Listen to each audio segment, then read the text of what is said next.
Road Trip with Huell is made possible by the Automobile Club of Southern California. Next time you're ready to travel around California or anywhere in the world, remember, the Auto Club can help you save time and plan everything. And that can make any trip a lot more enjoyable. See you out there. Serving your travel needs for over 100 years, the Auto Club of Southern California. We're always with you.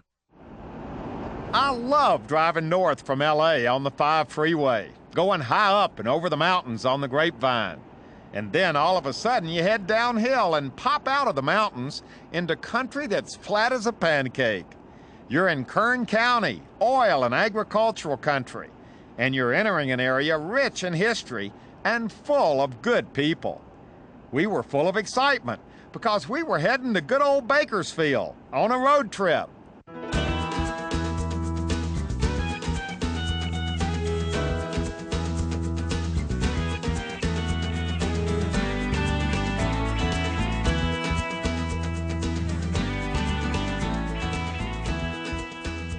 Well, here we are, our first stop on our Bakersfield road trip.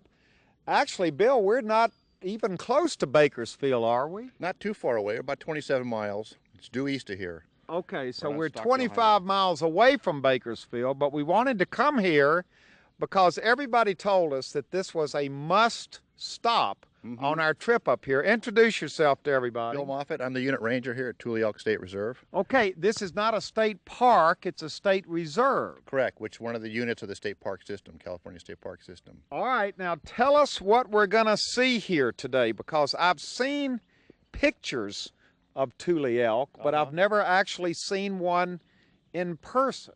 Well, we're set aside, this was developed in the early 30s for Tule Elk, which were almost extinct at one time, and now we have about 30 animals here, and there's probably almost 3,000 some animals throughout the entire state. So wait a minute, this was set aside all the way back in 1930. Correct.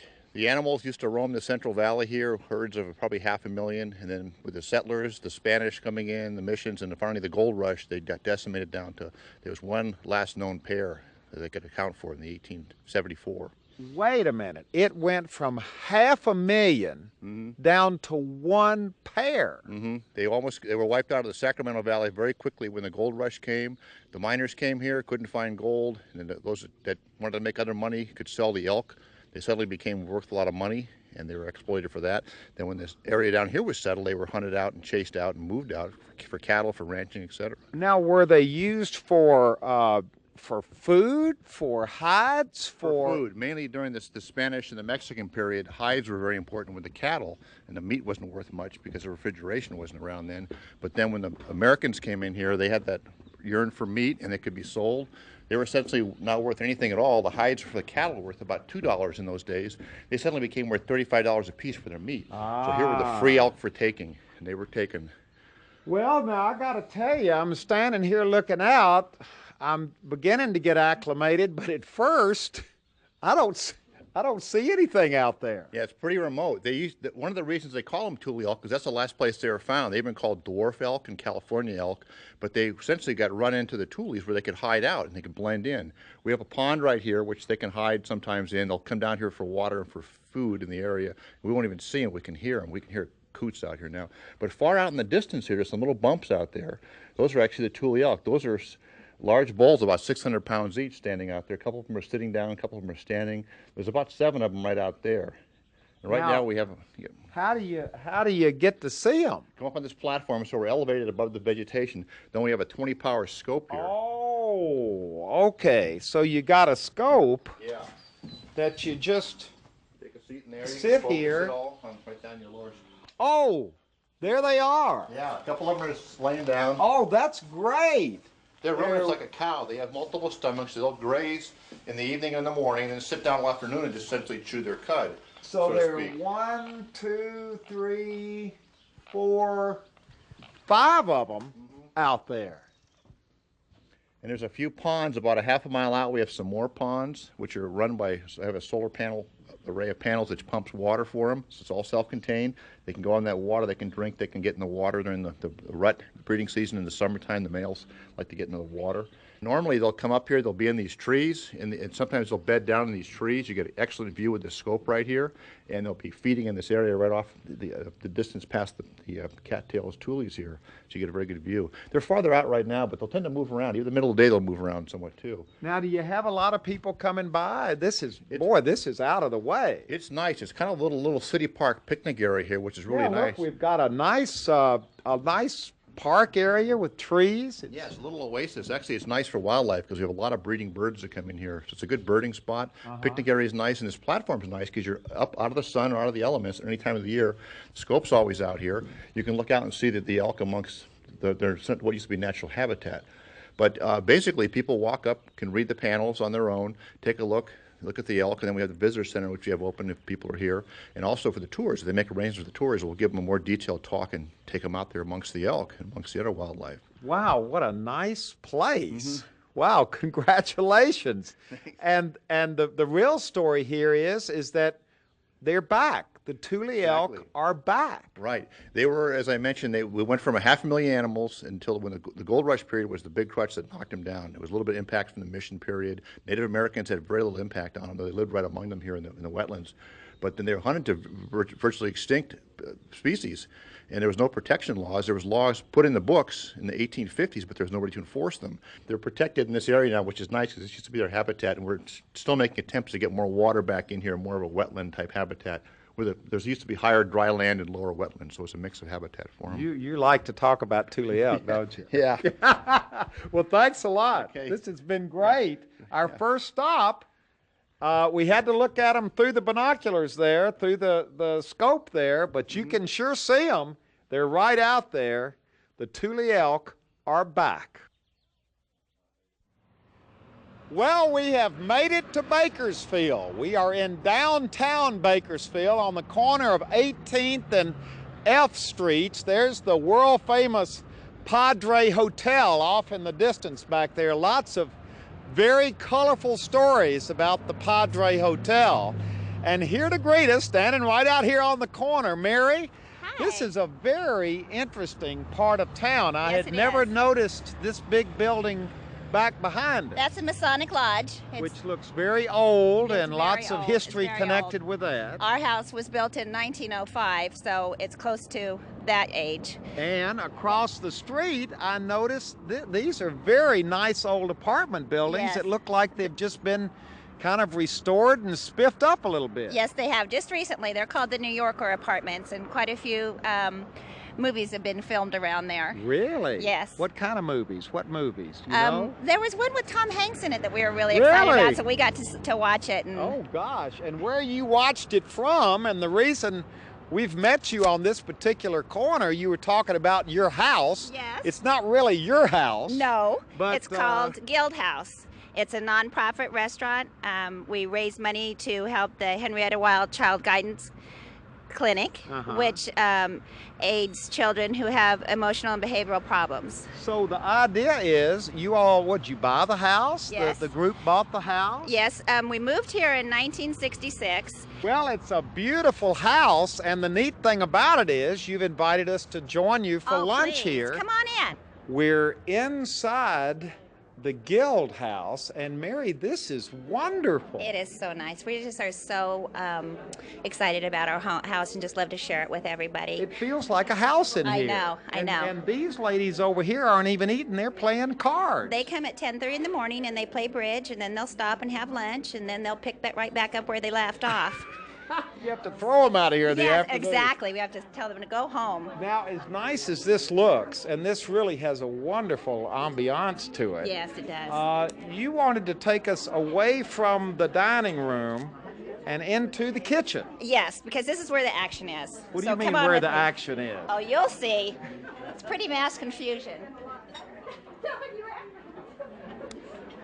Ah, we've got a kitchen full of people here. This is our head cook. There's a head cook every day. They're all volunteers. This is Mary Fosbender. So wait a minute, this whole group of ladies here, they all volunteer. Not a one of us gets paid.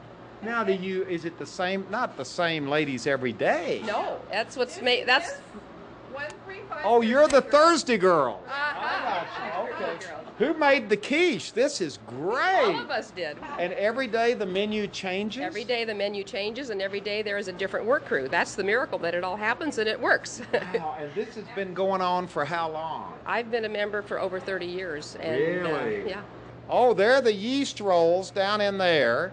Grab one, they're fabulous. There is the, what is this over here? That's the salad today. That's called the Beautiful, Bountiful Bakersfield salad. The beautiful, bountiful Bakersfield salad, which in Kern County could mean that just about everything in there was grown here. You got it. You got it. That's why we named it the Bakersfield salad. And what's the dessert? Pineapple Dream. It's a pineapple dream dessert today. I can't possibly eat that whole pan full of. This is the beauty of the Guild House. You're damn right. Is that it's all volunteer. All volunteer. Not one person gets paid. We start at 7 in the morning. Wow, that's great. And leave about 3:30 or 4 in the afternoon. And when people come by here to eat, they not only get a good meal, but all the money, all the proceeds go to a Child very guidance clinic. worthy cause. Very much so. Wow. Good work. Thank you. Now back to work. Yeah. Okay. You're working for free. That's exactly right.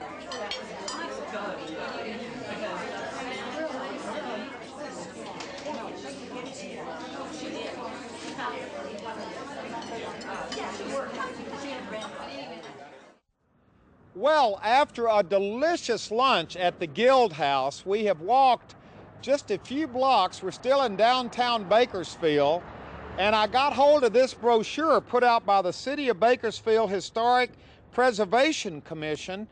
This is a historic walking tour of downtown Bakersfield, and very prominently displayed in the downtown walking tour is this place right over here. This is the Fox Theater, built back in 1930. It is still used for movies, for concerts, for special venues, and it is a wonderful example not only of the beautiful architecture that still remains in downtown Bakersfield, but of the history of Bakersfield as well. We're not going to be able to take the whole tour, but we thought it would be nice just to stop and take a look at the grand old Fox Theater, which is very much alive and well right in the middle of downtown. Well, as our road trip continues, we've now come just about a mile from downtown Bakersfield. This is Chester Avenue out here. We've hooked up with Jeff Nickel. We're at the Kern County Museum. There is a lot to see here, Jeff, and we're starting with what has to be one of the real landmarks in Bakersfield. Yeah, not only a landmark for Bakersfield, but of Kern County. This is the Beale Memorial Clock Tower, and it was built in honor of Mary Edwards Beale by her children, and it's set right in the center of Chester Avenue and 17th Street. Now, how did it get from there to here? Well, because of the 1952 earthquake, it was damaged to the point where the city fathers didn't feel it was safe in the middle of the street anymore, and so it was taken down, and it was rebuilt here right in front of the Kern County Museum in the late 1960s. Wow, it is just beautiful. It's a functioning clock tower. It actually works. Absolutely, and it was just restored this past year by the Clock Tower Society. Well, we got a group of kids, so you have a lot of kids coming through the museum. We sure do. We have about 20,000 school children that come through here a year. Wow. Well, we're not in school, but we're ready to take the tour. This is the traditional museum building right here, which is full of all kinds of neat museum stuff. But we're actually going back behind the building to see something that I've never really seen before in a museum. Yeah, back here we have at the Kern County Museum what we refer to as a village, and we have over 60 buildings on 16 acres that show the history of Kern County. A village? At least that's what some of us call it. Now this is absolutely beautiful right here.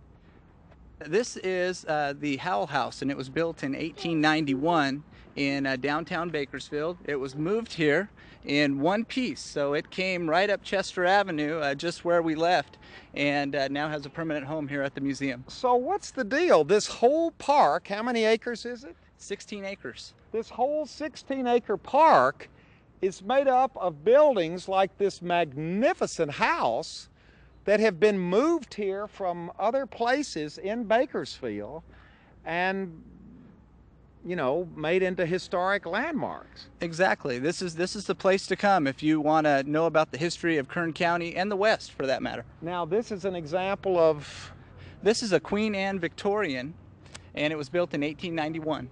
From the big old green Victorian right next door, you've got a little adobe house. Yeah, we have an example of a Spanish adobe that was built right here at the museum.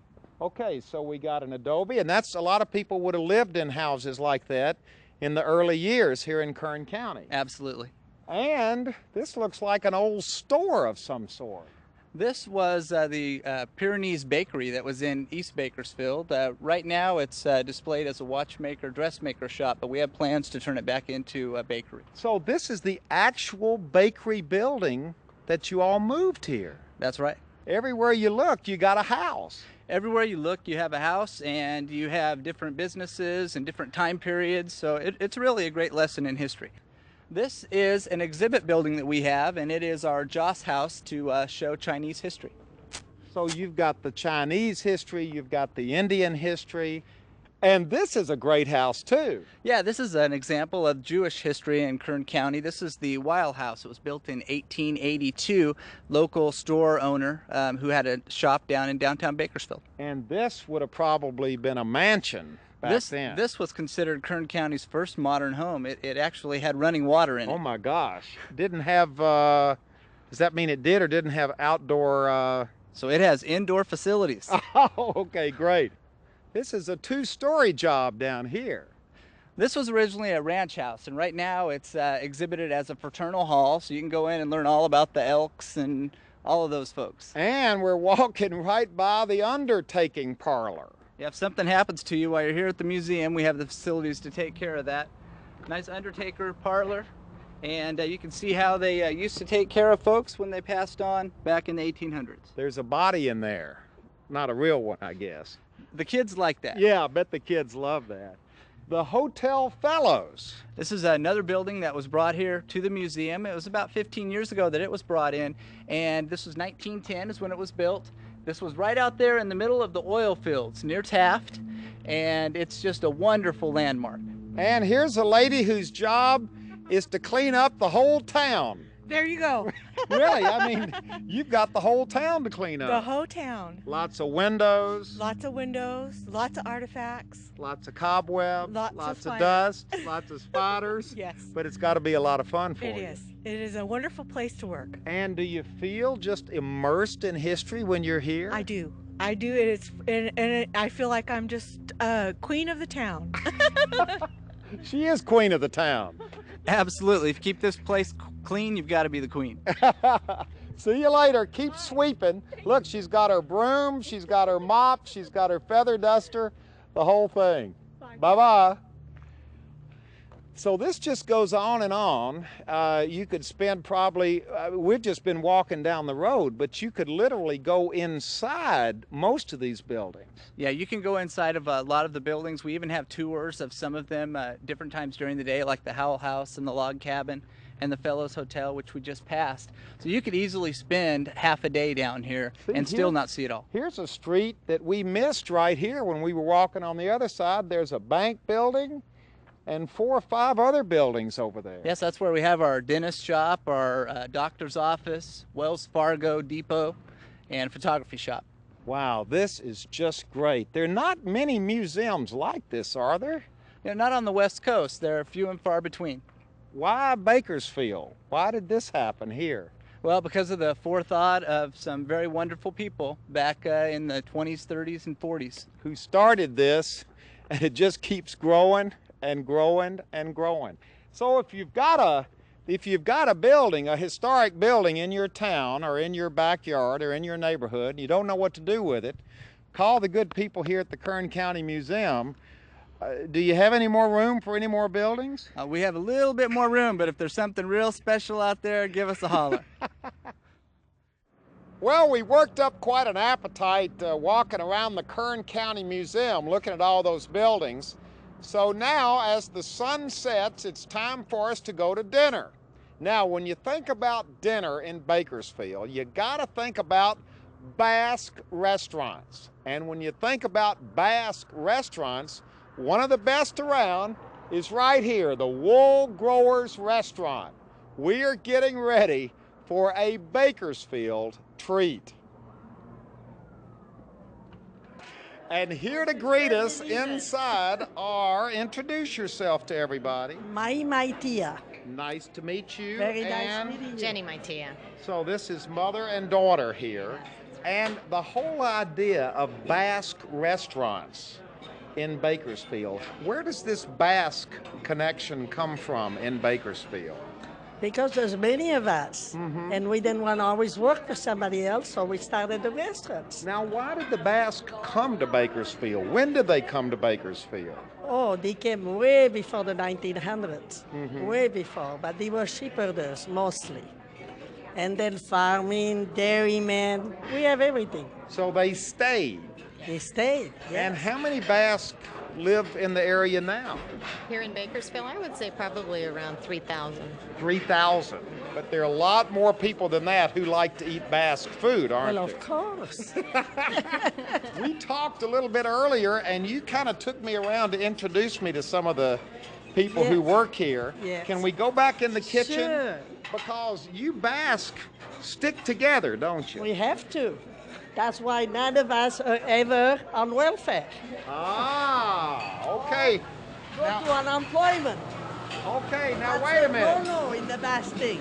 Ma'am? That's a no-no in the Basque people. Nobody goes to unemployment and nobody goes to welfare. Really? No. All right, now should we meet this guy over here? Yes, that's Victor Cotera.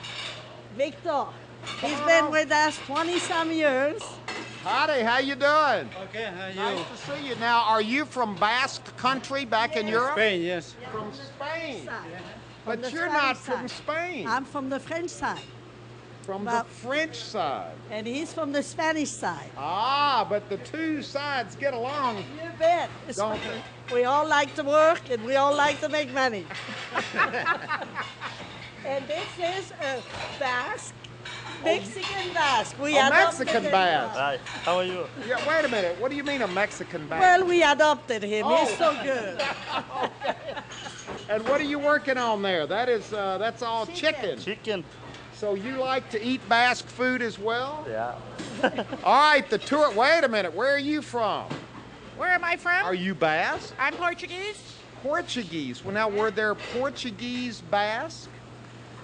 No, there isn't. No Portuguese. No, You're but just Portuguese. I'm Portuguese and I'm from Salandra.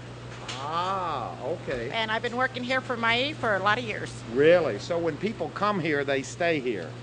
I would say so. It's a wonderful town. Great, but I mean, And a what great- about the restaurant? Oh, we never leave. We stay until they kick us out. Come on, let's take the tour back in the back because there was somebody else. And that's my Chaban. In fact, I sponsor her to come to work to the United States. She was from my hometown. I sponsor many girls. In France? Yes, and then she ended up marrying my brother. Oh. So she's my sister-in-law. Oh my gosh, and who's this guy? What? Come on in here. This is Joko Skarat. Now you are Basque as well. Yes, I am, So what's the deal with how tight-knit this community is? Well, it's a lot of Basque people here. And you know, when we come to this country, we come with somebody we know. See, that's how everybody comes here. So you came here because there were already Basque here Yeah. before you, and it was Sure. a way to feel comfortable when you Yeah. came to this country. Yeah, because I won't go with Chinese people or Japanese people. I will come with the Basque people. Right. Do you speak is there a Basque language? Exactly. What is it, French or Spanish? No, either. They never been able to find out where we come from. We only mysterious people. Here's the son. How are you doing? Your name? Danny Mattia. How many people in this family? Oh, there's quite a few of us. Is that the deal? Everybody works together in family businesses. Nobody else would hire us. Well, we got you out from behind the bar, so everybody has a different job here. And we kind of cover for each other, too. You're the bartender, you're the cook, you're the greeter, you're the cashier. You can do a little bit of everything. A little bit of everything. And does your mom still come down and kind of supervise everything? Every day. Is she a tough overseer? Yes. Come on over here. Come here, Why did you laugh when I said? Figure that out.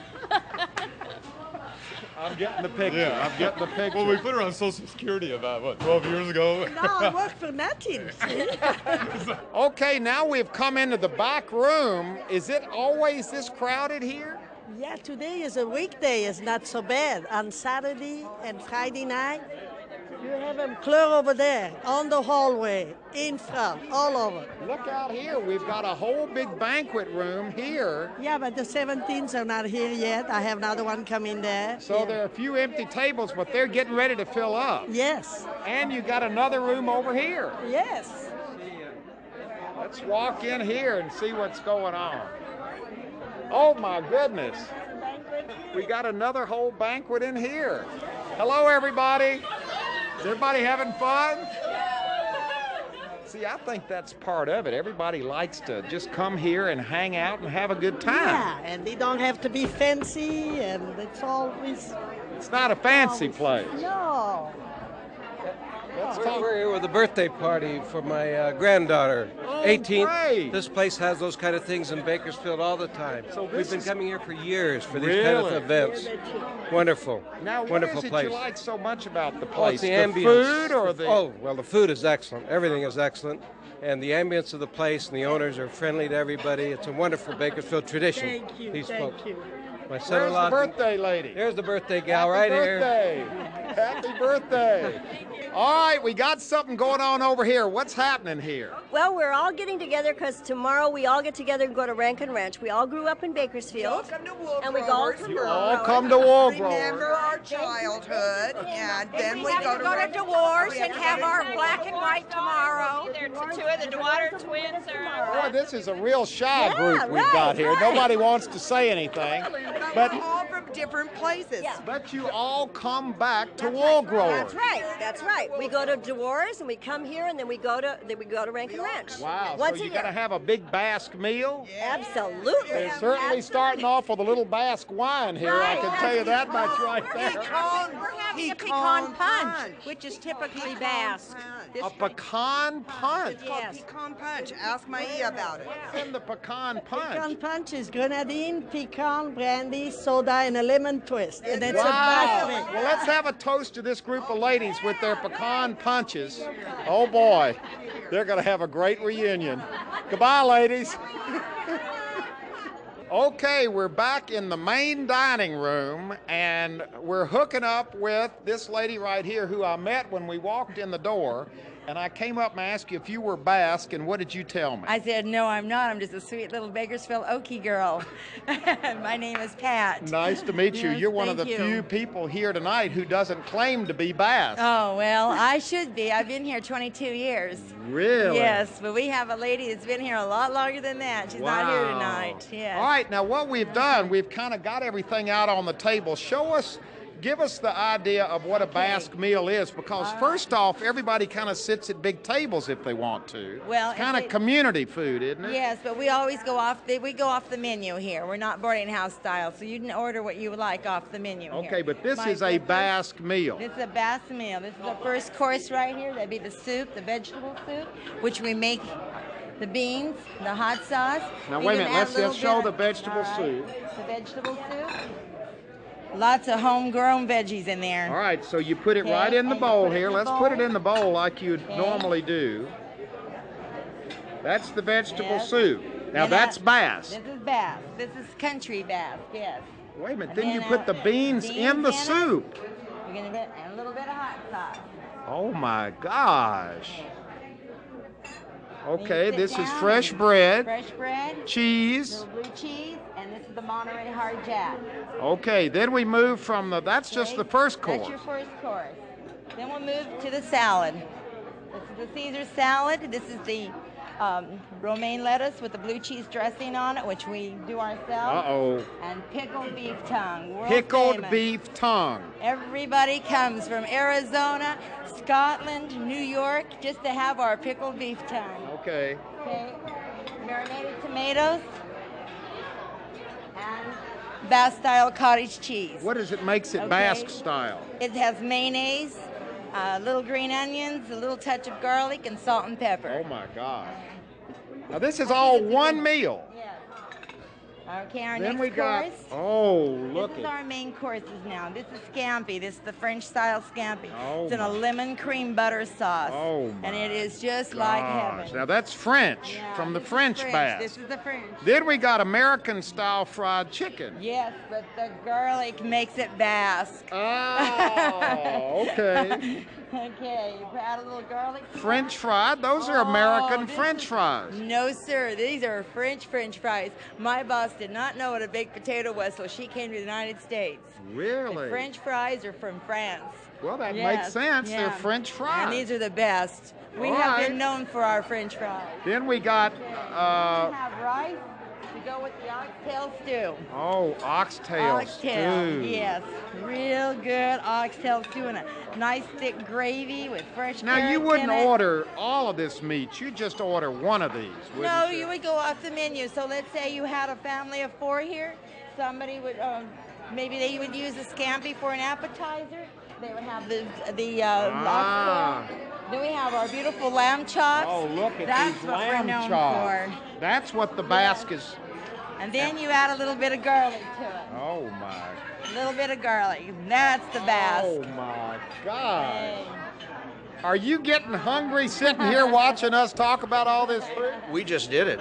We're loaded. We're full.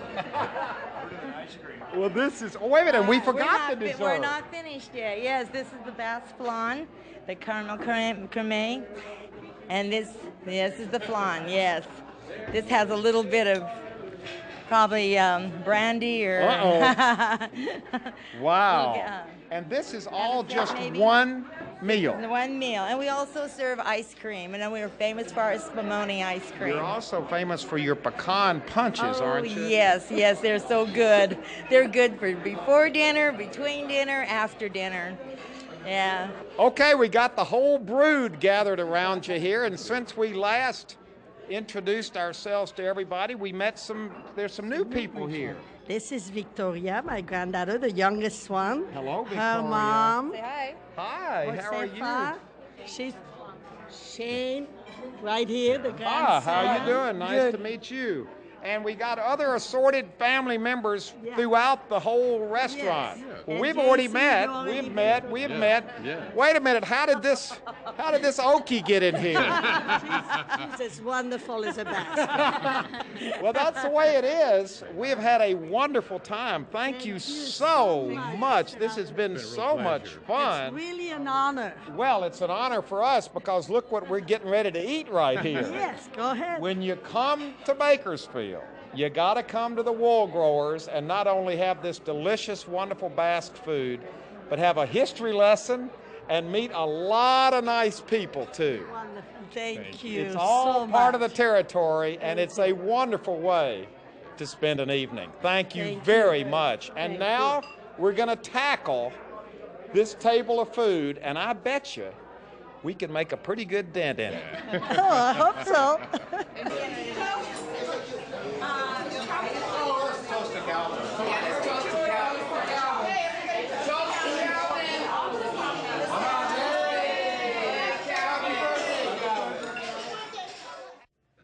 No visit to Bakersfield is worth its salt without a visit down to the world-famous Alley Cat. Now, what is the name of this street? This is Wall Street Alley. It's an alley. It is an alley now. Historically, it was an actual street where businesses were on here. At one time, the fire department's blacksmith shop was down here where Mario's Paco's Tacos is now. At the very end used to be the Bakersfield Californian. Wow. This building right next to us here was built in about 1892 or 3. Well, wait a minute. Enough about the history about this place. Let's talk about your alley cat. Sure. Your name is Kenny Reed. I've never actually met you. I've been in the alley cat a number of times. Yeah, that's right. Tell us about the alley cat, because it's world famous. It is indeed. This is this alley cat here is a bar was built in 1940. The building was built in 1938, but the bar came in 1940. It's only had about 4 or 5 owners. And I am the last. I've had it for 26 years. I bought this right out of graduate school from San Diego State. I came back up here and ended up buying a bar. And it's kind of a hangout. We need to introduce your dog, too, because Haggis. your dog's always with you. Come here, boy. Come here, Haggis. You all are inseparable, right? This is, indeed, that's correct. This is Haggis, the Wonder Pooch.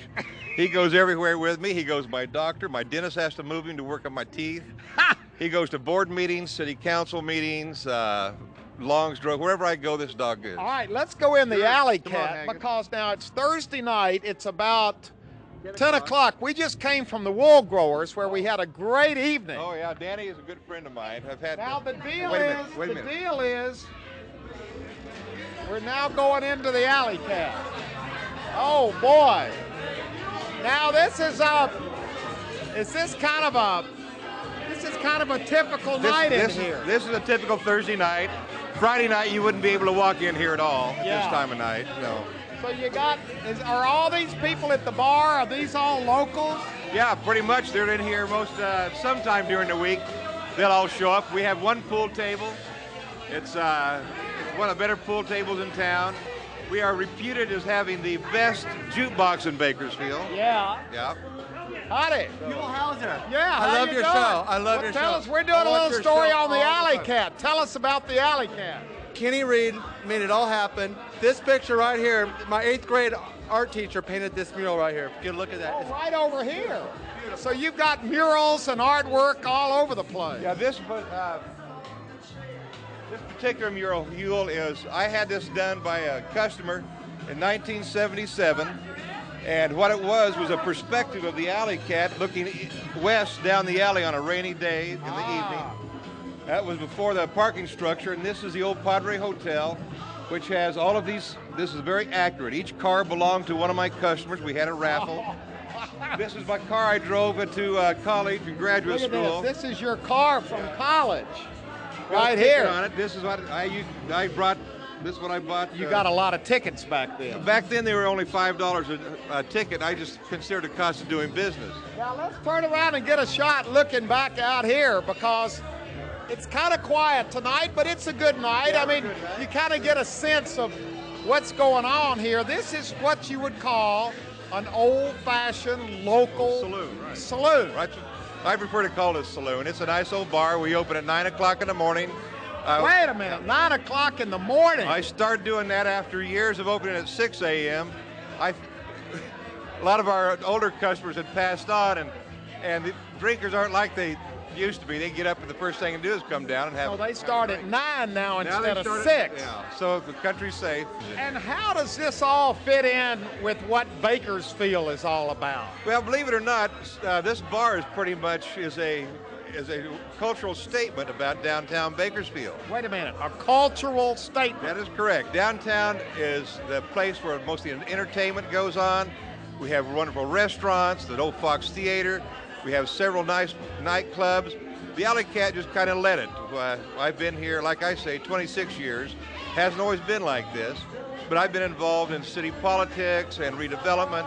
In fact, the alley outside, as you saw it tonight, will start changing on the 1st of June. We're going to have a complete remodel of this alley. Well, now, don't clean it up too much. No, what we're doing is we're going to remove the garbage bins, and we're going to put in some trees and some light at nighttime, and just kind of make it a little bit nicer.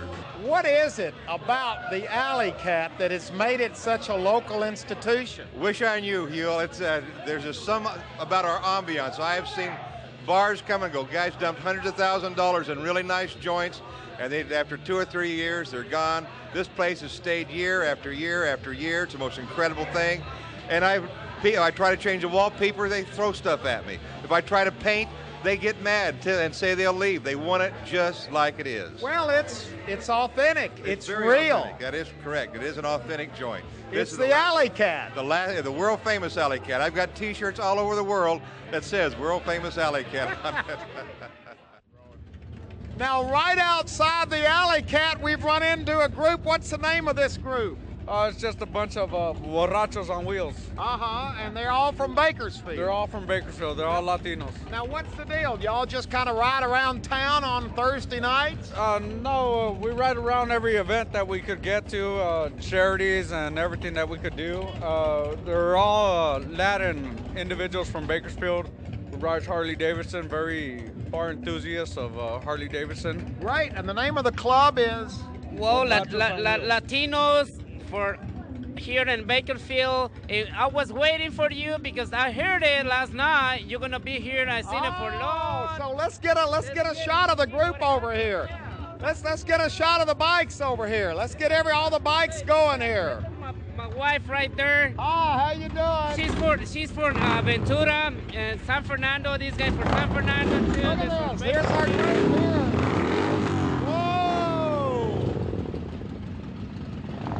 You never know what you're gonna find when you head down to the Alley Cat on a Thursday night in Bakersfield. Thanks a lot. There they are.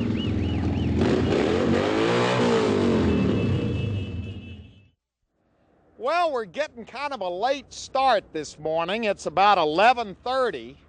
We slept in today because we spent a little bit too much time at the Alley Cat last night. But we're ready to start the second day of our road trip, and we have come to an honest-to-goodness Bakersfield institution. It's right here on the side of California, right near downtown. It's called Dewar's Candies, and no trip to Bakersfield is complete without a visit to Dewar's. Oh my gosh, we are inside Dewar's, and look at this. What's going on in here, Heather?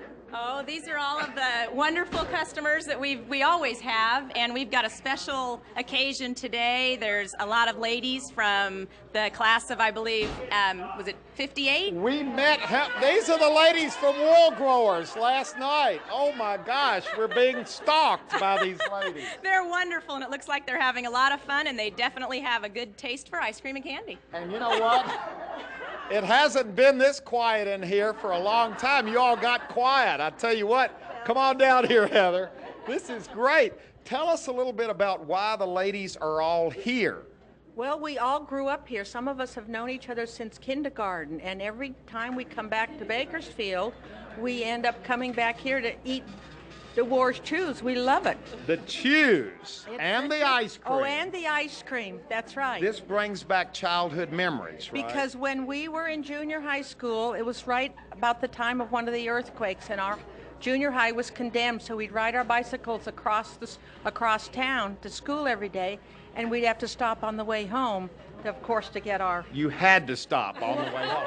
How many people stopped every day on the way home? Absolutely. This is great. Now tell us about this. This is like an old-timey ice cream soda fountain here. It is. It's, from my understanding, one of the last standing soda fountains, and we've been here and involved with this company since 1909 when my great-grandfather started it. Wow. You all haven't been here since 1909. You enjoyed your milkshake? No, this isn't a milkshake. This is a black and white. A black and white? Black and white. Which is what? Well, now I had this one with, it's usually with vanilla ice cream and chocolate. And the vanilla, but I get it with peppermint. So I get peppermint with chocolate and then chocolate with lots of marshmallow. I think she's got some marshmallows on her face. That's great. You were noticing that, weren't you? Yes, I was. Yes, I was. Well, everybody has a good time in here. Now, where is your granddad? Isn't he here? He's right over here. Wow. Howdy. Let's have a round of applause for the granddad here. Tell us about this. You've been a part of this for how long? Since 1930. So you in this same position. What position? Well, I mean the location. Oh, I should okay. say. And what is that you're handing out right here? Oh, samples of what? of our famous chews. The chews. Caramel, chocolate caramel, almond. Now, is this something that Dewar's has always been famous for, the chews? Yes. Yes. What's in a chew? Well, of course, the big thing is the sugar and the glucose and the nuts.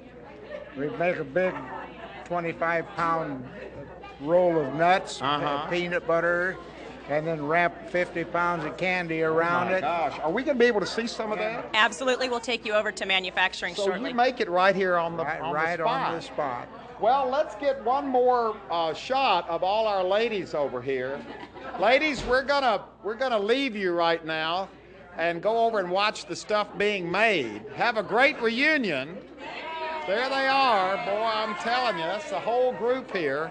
Now, we've got more family members here, too, right? Yes, I am. Your name is? I'm George Dewar. Now, are you somewhere in the middle of this group This here? is my dad. Okay. This is my daughter. Okay, so this is definitely a family business. This is a family business, and his dad started it back in 1909. He's not around anymore, but three of us are. So there must be something to this. Must to be this something stuff. to it. It's I think it's what we've tried to do is keep the quality that we've always had, and that's the main thing. And what I like is for these people to come in here and say this place has never changed. That's what it's all about to me. Now, before we start our tour, Karen had a little bit of an insight here about these two ladies who are part of your class reunion. They sure are. These are the famous Dewar twins. The famous Dewar twins. That's right. And when we were in high school, we all used to run around together. And Mr. Dewar, I'm sure, doesn't know, but after the dances in high school, we'd walk down here, let ourselves in, make ice cream, and have a good time. Oh, wait a minute. We're revealing a dark secret Well, here. that was a few years back, just a few years. Wow. Now, are you all connected with the business today? Oh, no, not at all. You just still come down and let yourself in? We eat. All right, we've walked right across the street. Paul, you brought us over here. Your position with the company? I'm involved in the marketing of the product. The chews. Marketing. Okay. Well, now you brought us over here to show us the old-fashioned way the candy's made. Yeah, well, actually, we're going to let George show you. He's been around for a lot of years. All right, come on, George. Tell us what's going on. Well, this is going to be a peanut butter chew. We make our own peanuts. We grind our peanuts, put oil and salt in it, salt's in it. And this is the peanut. This is peanut. These are Spanish peanuts, and that'll go in that bag. Right now, this is our sugar corn syrup, and then he'll add the marshmallow to it in a few minutes. That's what makes it white. Oh my gosh, you still got the copper kettles here. You're doing it the old-fashioned way. It's the way that the Dewars did it originally, and why change a good thing? Oh my gosh, look at it going in there. Wow. So we're talking about marshmallow. This marshmallow, and in the basically candy's made of sugar and corn syrup. Oh wow. And salt, and that's pretty much it. All right, now what is he going to do? He's going to stir it up. Oh wow, look at that. So this is just to make the chew itself. This is actually the taffy part of the chew. Ah, there goes the peanut butter. That's the peanut butter. We grind our own peanut butter. That's the biggest slab of peanut butter I've ever seen in my life. Goodness gracious. And that's the biggest chew I've ever seen in my life. That's a good sized one. Now what do? They just roll the peanut butter inside the taffy. And you just squeeze it out like that and squeeze the peanut butter right with it, just like milking a cow. Milk comes out, and you pull on that right, the peanut butter comes out. Oh, goodness.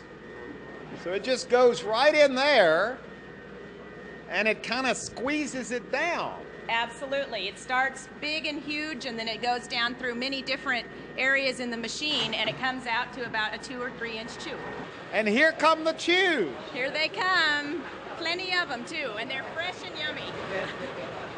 Wow, they're still warm. And they're very soft. This is the best time you can get them. Right off the assembly line here. Absolutely. Okay, now we have come to the secret room. Yes, you're very lucky. Very few people get to come back here, especially with a camera. And look at what we've got. Come on in. It's kind of tight in here. Here we go. Boy, it's real tight back here. But I'll tell you what, once you get in, what you find in here is worth it. Look what we got going here. Introduce this lady to us. This is my great aunt Rosie, who does all of our hand-dipped chocolates. And so this is your sister. Yes. Now, how long have you been dipping this chocolate? 54 years. Oh, so you think you may stay with the job? I think so, yes. Well, tell us how does this work? Show us what you do here. Well, this is a pan of the melted chocolate. It's a double boiler. Uh-huh. So I have a little stove under there that I turn on and off, keep it the right temperature. I put it out on this piece of marble. And I have to get some of these out so they don't get too hard in here. And you do all of this by hand? Yes. Now, this process hasn't changed in the 54 years you've been doing it. No, not really. Before, we used to have to just buy nuts, and then if we wanted them blanched, we had to blanch them. But if we wanted nuts like this, we'd have to cook them. And so it has changed some. You're not used to having visitors back here, are you? No, not too many. I can tell she's not real happy we're here. You all just kind of leave her alone back here, don't you? She doesn't like her work interrupted. Yeah, I can tell her. I was picking that up. But each time she does one of these, she puts a little twirl on it. There's a special insignia on top of every one of our chocolates that tells you what type it is and what's inside. Wow. This is absolutely wonderful. This builds up as I work. This builds up. It gets cold and builds up as I work. So I'll have to take some Are we of this slowing off. you down a little bit? Is that what you're saying? Just a little bit. Well, we'll leave then. Oh, you don't have to do that. Very nice to meet you back here. And your name again? Rosie. And boy, this is her domain right here. It is. This is Rosie's domain. Over the years, you probably learned to stay out of here, didn't you? Yes. Would you like a bite? That's my favorite. Mint chip. Oh my gosh. Pretty yummy. I got some on the end of my nose. We're ending up here at the old-fashioned soda fountain. It's just like it's always been. This is about as old-fashioned a place and as family a place and as quality of a place as you'll find anywhere in California. Anywhere, maybe further than that. Yeah. When you come to Bakersfield, you got to come to Dewar's, not only for their chews, but you make ice cream as well. They got it all, including a wonderful, wonderful family. We've had a wonderful day here at Dewar's.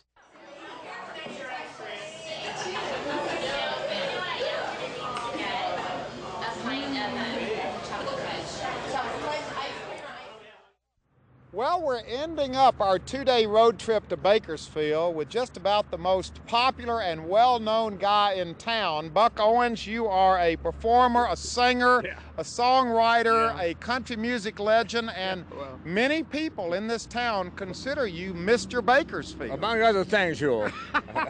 Well, we're standing here outside this big Bakersfield sign because you are directly connected with it being here. Huell, you know that it was put up there over by the Bakersfield Inn, which was supposedly was the first motor hotel in the world.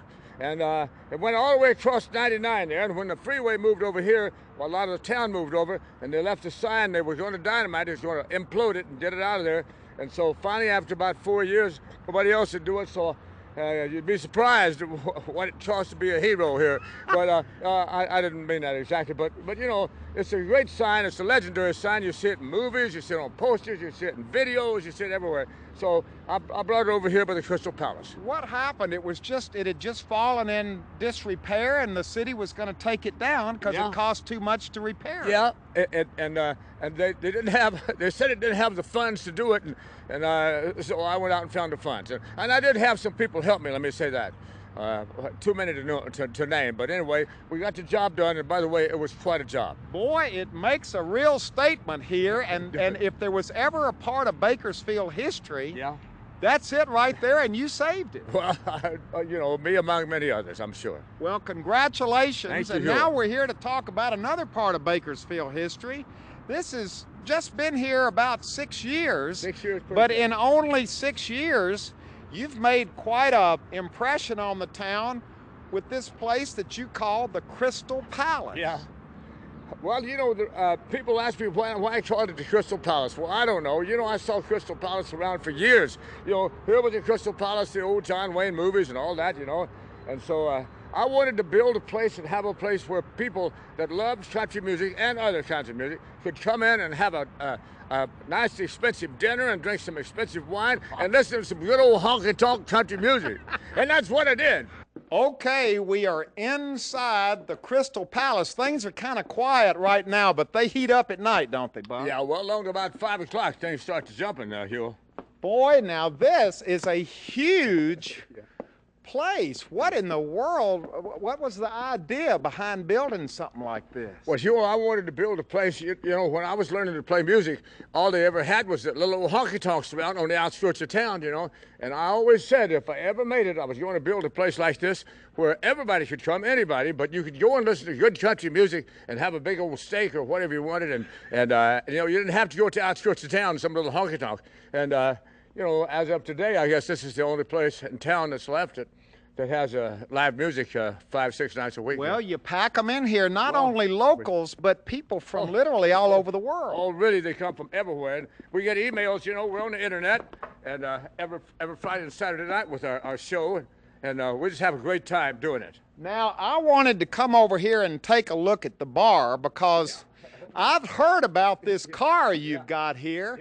What in the world is going on here? You got a whole car behind the bar. Huell, that car was once owned and made by the famous man named Nudie. Now, Nudie made all these fancy suits, and you've seen some. You'll see some around here. For all the entertainers, from Liberace, Elvis, all the country western guys, you know, everybody wore something by Nudie, and that was the second car he made. Now, why'd you put it up behind the bar? Well, I was trying to figure out a place. You see, it's got $500 silver on it. And I was trying to put it up a place where the public could look at it, but then they wouldn't tear it up. So, and that made a good back bar, you know. How did you get it in here? Well, they put it in before they put the top on. They dropped it in with 2 big old cranes and fastened it into the cold storage room, and just made a terrific place. Wow, this is great, and it's got to be a real conversation piece. Well, you know, the horn works and the lights blink, and the kids love to see that, you know. Well, it's a great place, and we have had a ball. I recommend you bringing your family and your friends up here. Sure, Spend some time in Bakersfield and see for yourself what a wonderful, wonderful place this place really is. And tell them that Huell Hauser sent you. When did you do it? See you next time. Hope you've enjoyed our road trip to Bakersfield. Goodbye, everybody. Bye-bye. I spent 1,000 miles thumbing. I've worn blisters on my heels, trying to find me something better on the streets of Bakersfield.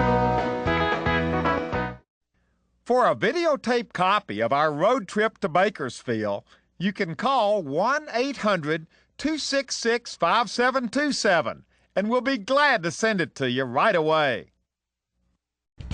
Road Trip with Huell Hauser has been made possible by the Automobile Club of Southern California. Wherever you're headed on your next road trip, the Auto Club knows the territory.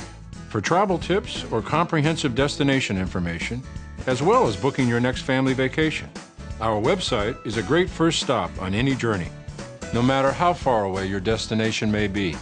Through all life's travels, we're always with you.